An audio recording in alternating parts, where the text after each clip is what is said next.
चलिए नया टॉपिक शुरू करते हैं। ये 2.6 में ही है पेपर, जो 4th आप लोगों के दे रखा है टूल्स एंड टेक्निक्स एमएससी के अंदर, उसमें जो अगला पेपर अगली जो यूनिट उसी में 2.6 के अंदर एटॉमिक ऑब्जर्वेशन स्पेक्ट्रोस्कोपी। ठीक है, अभी तक अपन जितने भी लेक्चर्स अपन ने देखे हैं वो सब किस पे देख रहे हैं, अपन स्पेक्ट्रोस्कोपी पर देख रहे हैं। ये आपके अकॉर्डिंग टू सिलेबस जो मोस्ट इंपोर्टेंट पोर्शन है उसका लास्ट टॉपिक है ये स्पेक्ट्रोस्कोपी का। ठीक है, यानी तीनों जो स्पेक्ट्रोस्कोपी 3-4 प्रकार की जो स्पेक्ट्रोस्कोपी अपन ने देखी है उसका बेसिक प्रिंसिपल सबका क्या है, सेम है। कौन कौन सा, emission spectrum of the observation spectrum, किस प्रकार से जो ऑब्जर्वेशन स्पेक्ट्रम डेवलप होगा और किस प्रकार से इमिशन स्पेक्ट्रम डेवलप होगा। ठीक है, चाहे वो यूवी स्पेक्ट्रोस्कोपी हो, जर्नल स्पेक्ट्रोस्कोपी हो या किसी भी टाइप की स्पेक्ट्रोस्कोपी हो, सब किसके बेसिस पे डेवलपमेंट है, बियर लैम्बार्ट लोब के अकॉर्डिंग ही सब बेसिस हैं। आगे यहां तक बात समझ में किसी को कोई दिक्कत है? नहीं है। अगला है यहां पर एटॉमिक ऑब्जर्वेशन स्पेक्ट्रोस्कोपी। ठीक है, अब देखो ऑब्जर्वेशन का मतलब क्या होता है, अवशोषण, स्पेक्ट्रम मतलब डिफरेंट टाइप की लैम्डा की जो लाइट है वो क्या होगी, यहां से डेवलप होगी, जब भी वो किसका डेवलपमेंट करेगी, स्पेक्ट्रम का डेवलपमेंट करेगी। यहां तक कोई दिक्कत है? नहीं है। अगला एटॉमिक, अगला क्या मतलब है, एटॉमिक, किसके द्वारा, एटम के द्वारा, किसके द्वारा, एटम के द्वारा। इट मींस अगर अपन एक कंप्लीट एटम की बात कर लें, एटम को क्या बोलते हैं हिंदी में, परमाणु। ठीक है, ये कोई भी एटम है, इसके अंदर यहां पर प्रोटॉन और न्यूट्रॉन प्रेजेंट है और यहां पर क्या है, इलेक्ट्रॉन प्रेजेंट है। क्लियर है, यहां तक कोई दिक्कत है? नहीं है। अब यहां पर टोटल, पहले देखो, पहले अपन क्या देख रहे थे इससे पहले कि इस ऑर्बिट वाला कितनी एब्जॉर्ब करेगा, इस वाला कितनी इमिट करेगा, ये पढ़ रहे थे अभी तक अपन ने जो पढ़ा। बट अब अपन क्या पढ़ रहे हैं, अब अपन देख रहे हैं कि ये कंप्लीट जो एटम है ये एनर्जी को किस प्रकार से एब्जॉर्ब करता है और यहां पर किस टाइप से ये स्पेक्ट्रम को शो करता है। तो इस प्रकार की स्पेक्ट्रोस्कोपी को क्या बोलते हैं अपन, एब्जॉर्वेशन, एटॉमिक ऑब्जर्वेशन स्पेक्ट्रोस्कोपी बोलते हैं। ठीक है, राइट डाउन कर लो इसके अंदर, एटॉमिक ऑब्जर्वेशन स्पेक्ट्रोस्कोपी, इसको शॉर्ट फॉर्म में लिख सकते हो आप AAS।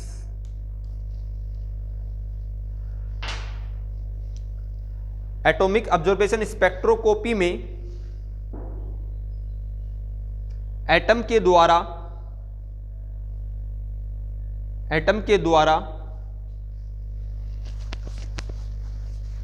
लाइट, एटम के द्वारा लाइट किसके रूप में लिख लेगी, फोटोनिक एनर्जी के रूप में। क्वेश्चन में लिख लेना फोटोनिक एनर्जी उपस्थित होती है, जिसमें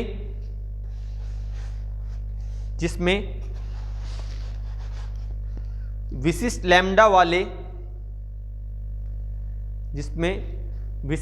वाले परमाणु द्वारा, विशिष्ट लैम्डा वाले प्रकाश के कर लेना, विशिष्ट लैम्डा वाले प्रकाश के परमाणु द्वारा अवशोषित की जाती है,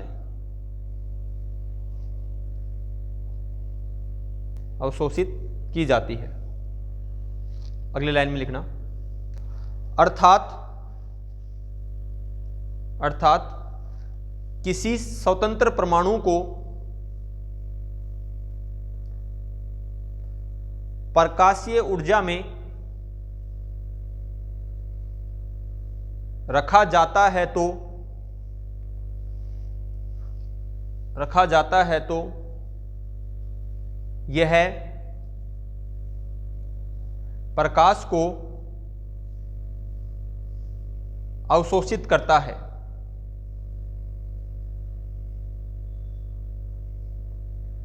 एवं जब यह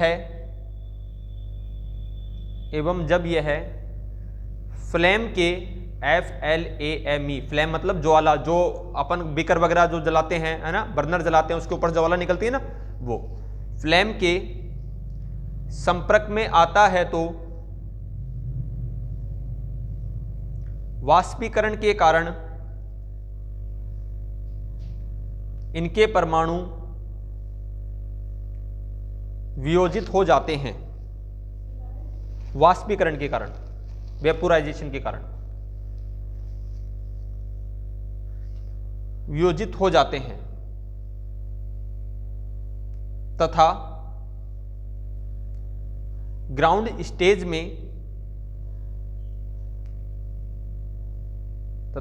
स्टेज में विशिष्ट लैम्डा वाली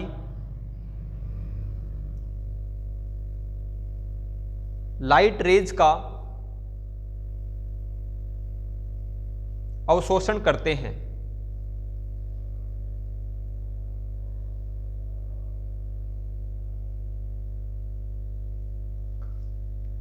अगला लाइन में लिखना, स्पेक्ट्रोफोटोमीटर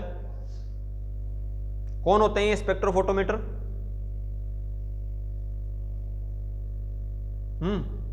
कौन होते हैं? स्पेक्ट्रोफोटोमीटर कौन होते हैं? स्पेक्ट्रोस्कोपी को जांचने के लिए जिन इंस्ट्रूमेंट को काम में लिया जाता है उसको क्या बोलते हैं? स्पेक्ट्रोफोटोमीटर या स्पेक्ट्रोमीटर बोलते हैं। स्पेक्ट्रोफोटोमीटर द्वारा फ्लैम में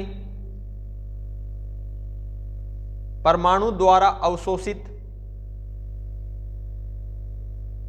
मोनोक्रोमेटिक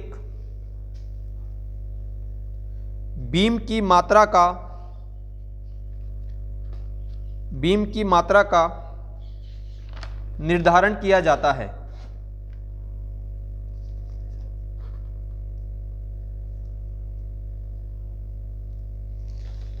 अगला में लिखना, लाइट पाथ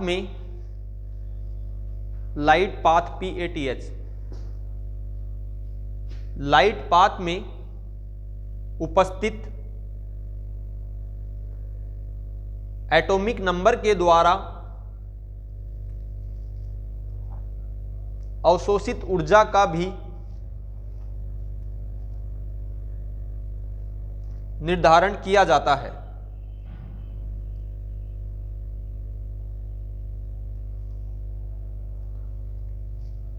अगला लाइन में लिखना, इस स्पेक्ट्रम में रेडिएशन की मात्रा एक्साइटेड एटम की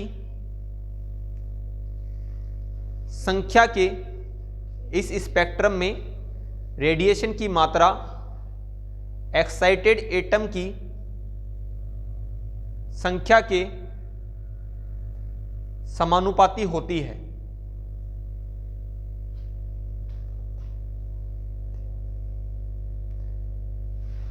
जो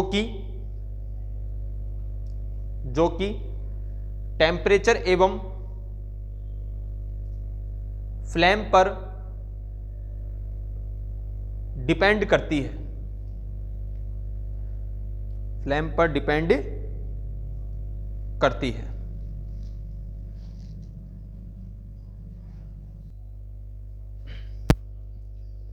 चलिए तो इसकी स्ट्रक्चर से शुरू करते हैं। सबसे पहले जैसे अपन पहले कर रहे थे, तो पहला है लाइट सोर्स। तो सबसे पहले अपन लिखेंगे लाइट सोर्स के बारे में कि जो लाइट सोर्स हैं ये क्या चीज होते हैं। इसमें लाइट सोर्स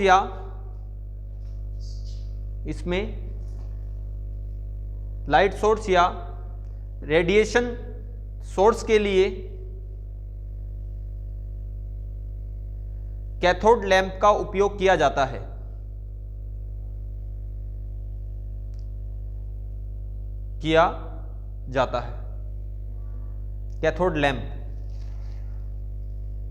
कैथोड लैंप का उपयोग किया जाता है।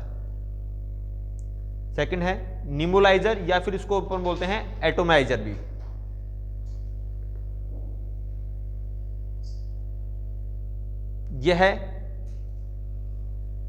यह स्प्रे के समान संरचना होती है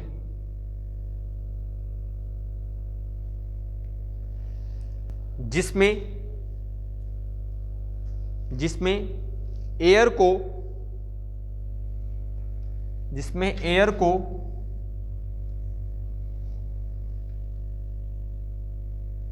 को टेस्ट सॉल्यूशन में डूबी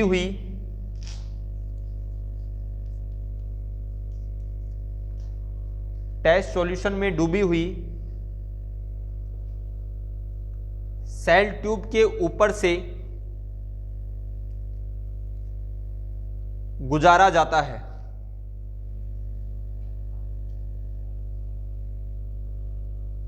एवं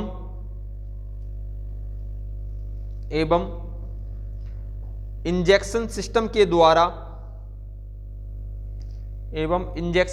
के द्वारा एयर ट्रेवल होती है। TRAVEL, ट्रेवल मतलब प्रसारण होना या गमन होना, ट्रेवल होती है तथा एटॉमिक एयर स्ट्रीम के द्वारा बर्नर में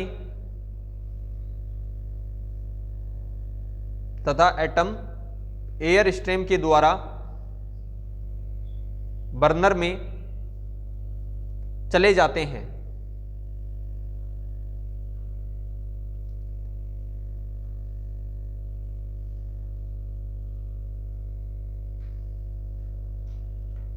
अगला हम लिखना, फ्लेम को उत्पन्न करने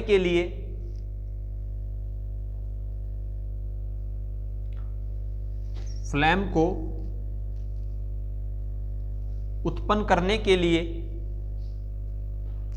विशिष्ट गैसों को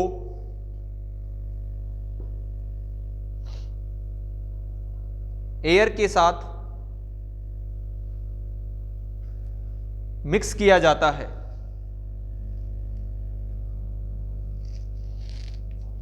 इसका टेम्परेचर 1500 से 3000 डिग्री सेंटीग्रेड के मध्य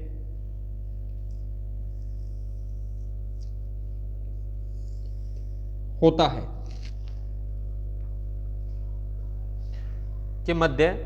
है, हो गया। इस मोनोक्रोमेटर का नहीं लिखाऊंगा, डिटेक्टर का भी नहीं लिखाऊंगा, रिकॉर्डर का भी नहीं लिखाऊंगा। इन तीनों का आपको ऑलरेडी पता है क्या यूज होता है, पता है सभी को, ठीक है। अगला टॉपिक डाल के लिखो, mechanism of atomic absorption spectroscopy.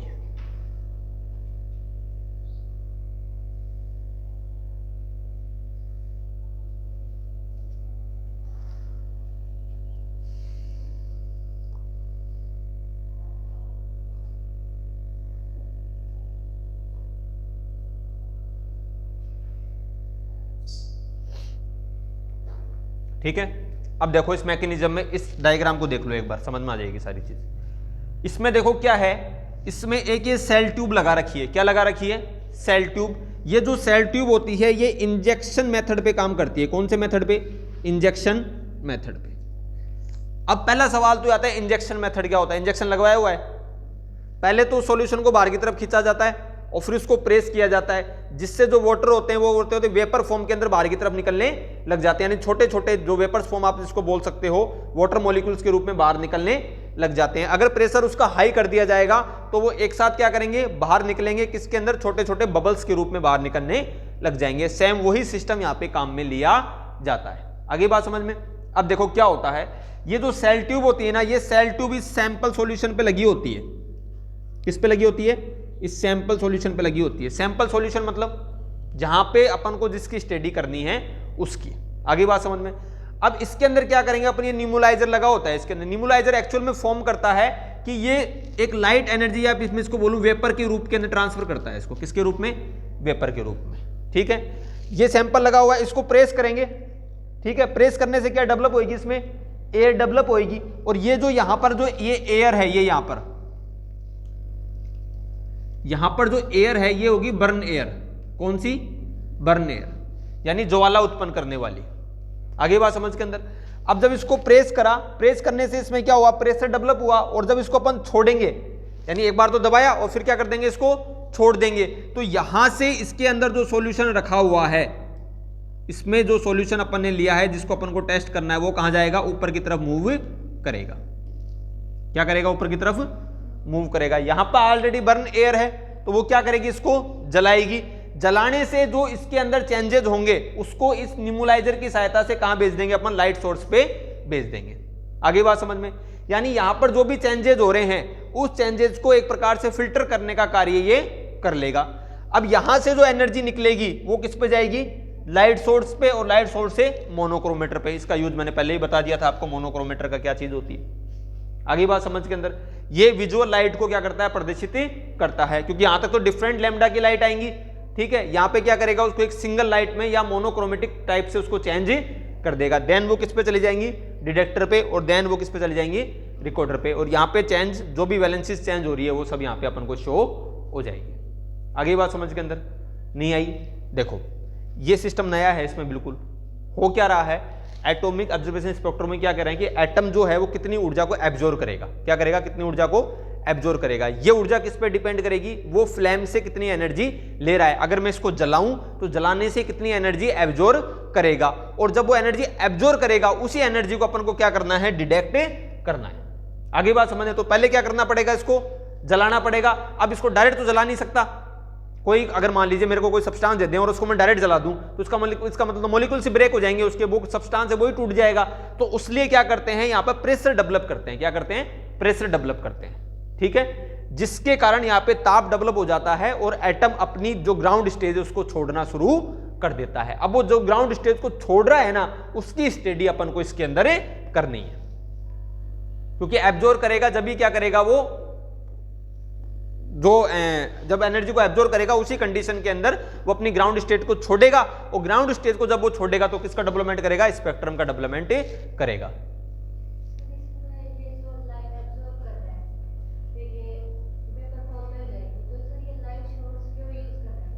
Light source यहां पर जब वेपर फॉर्म में आएगी, इस वेपर्स को देखने के लिए, आ रही बात समझ में, इस जो वेपर्स जो फॉर्म के अंदर चेंज हुई है, फॉर्म को देखने के लिए किसका यूज कर रहे हैं, लाइट सोर्स का यूज कर रहे हैं। अंधेरे में वेपर्स को देख सकते हो क्या आप, किसके अंदर, कैथोड कौन सा चार्ज को लेकर चलता है, नेगेटिव चार्ज को लेकर चलता है, और लाइट सोर्स कौन सा होता है, पॉजिटिव। दोनों की बैलेंसिंग पूरी करने के लिए, पॉजिटिव टू नेगेटिव बनाने के लिए कैथोड राइज का यूज किया जाता है, क्योंकि ये नेगेटिव है, जब भी ये एनर्जी को प्लस करेगा। आ रही है बात समझ के अंदर, भाई नेगेटिव तो पॉजिटिव को लेगा। अगर मैं यहां पर एनोड काम में ले लेता तो इस कंडीशन में ये ऑलरेडी रिएक्ट करने लग जाता है, एनर्जी को एब्जॉर्ब ही नहीं करता, ठीक है। लिख सकते हो इसकी मैकेनिज्म आराम से, ठीक है। इसको उतार लेना, इसको उतारने से पहले इसकी एप्लीकेशन लिख लो।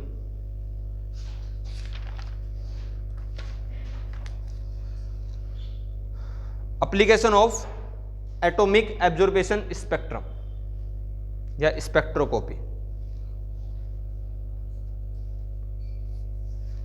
इसका उपयोग, नंबर 1, इसका उपयोग इनऑर्गेनिक सब्सटेंस के मॉलिक्यूलर लेवल को टेस्ट करने के लिए किया जाता है,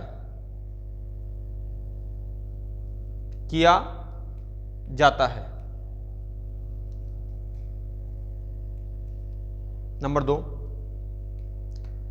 इसका उपयोग प्लांट सेल में फोटोसिंथेसिस के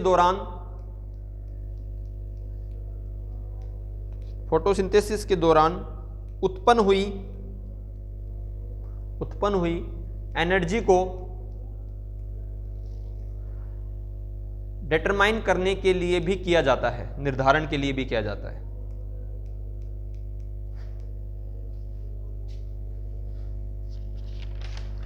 अगला, इसका उपयोग ब्लड, रक्त, यूरिन, सलाइवा एवं बॉडी फ्लूइड में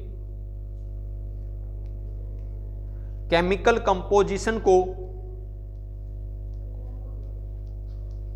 टेस्ट करने के लिए भी किया जाता है।